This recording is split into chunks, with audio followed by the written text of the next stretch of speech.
Hey everyone, how's it going? Quick little video today before I get the boat ready and packed up to go away on another fishing trip. Just a quick update on the channel. So I've just hit 500 subscribers, which is really great. Thank you very much for everyone who's subscribed. That might not sound like a lot to many people, but to me that's a huge deal. So I want to thank everyone for that.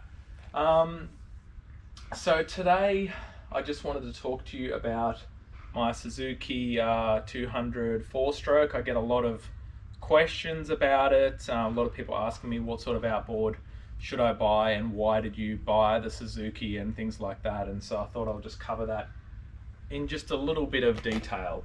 Also talk about fuel economy and things like that. Now obviously this is the DF200AP with the digital throttle and shift. Now this is quite an expensive engine. So I think when I purchased mine around a year ago, it was something around the $29,000 mark or something for this engine.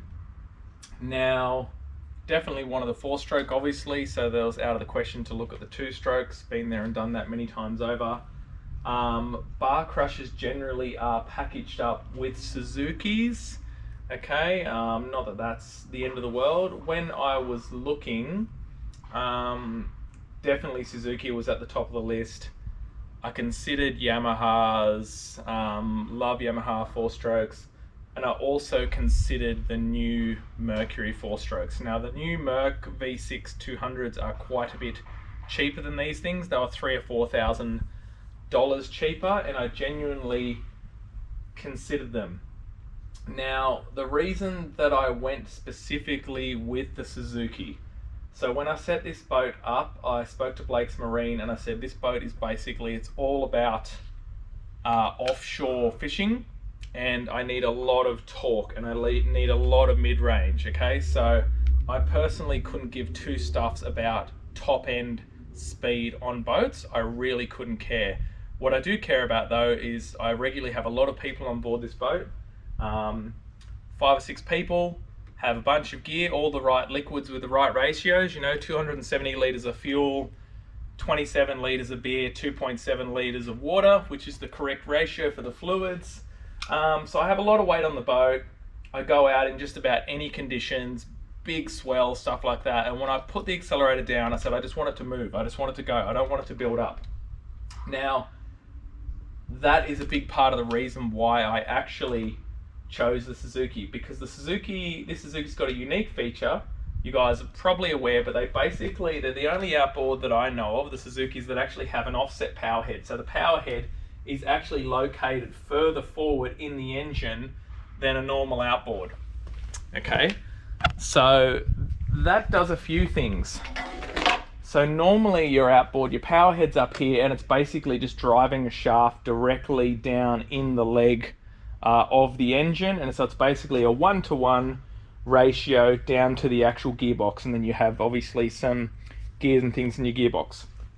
The Suzuki's power head is basically offset. It's set further forward, which is a really good thing for balancing the weight on the back of your boat and the transom.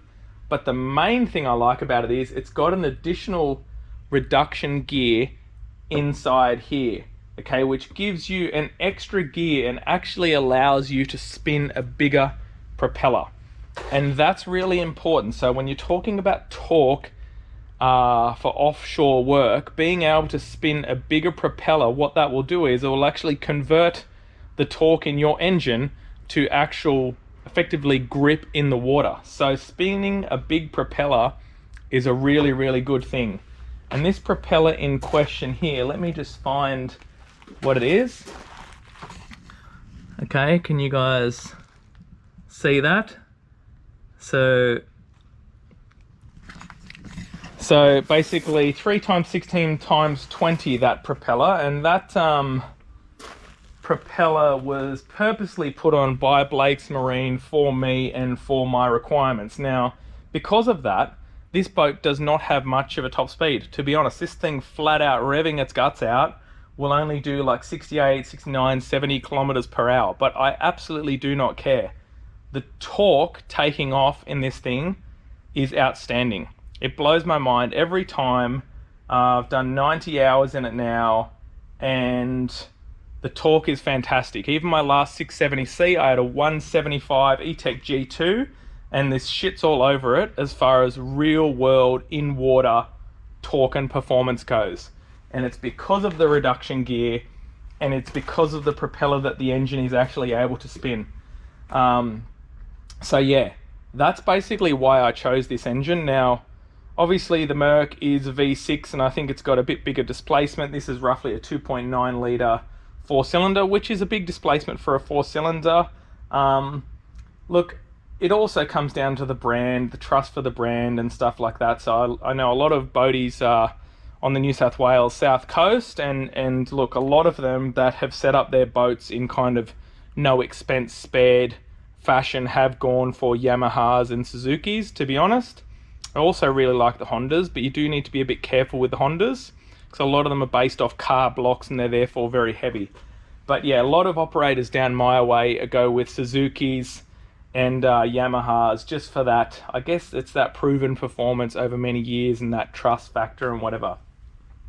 Look, also you should consider who are the dealers that you're going to take it to service. So I've got a really good dealer at Bateman's Bay, and then of course there's Blake's Marine. So look, it's a fantastic engine. Now, as far as fuel performance goes, you can give this a fair bit of stick at an offshore like fast cruise, and it will do about between 1.5 and 1.8 kilometers per litre.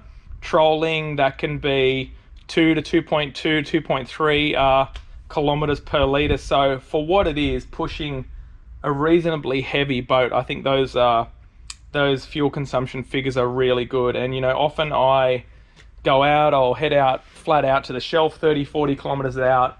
We'll troll for like 10 hours straight, and then I'll head back in at the end of the day after a really long day. You know, 150, 200 kilometers on the water, sometimes in a day. And I don't think I've ever used over 100 litres in a day, like absolute maximum. It's more like 60, 70. So the fuel economy is incredible. Obviously, they're very quiet, they're very smooth, they run like a sewing machine, but you know, so does every 4-stroke these days, let's face it.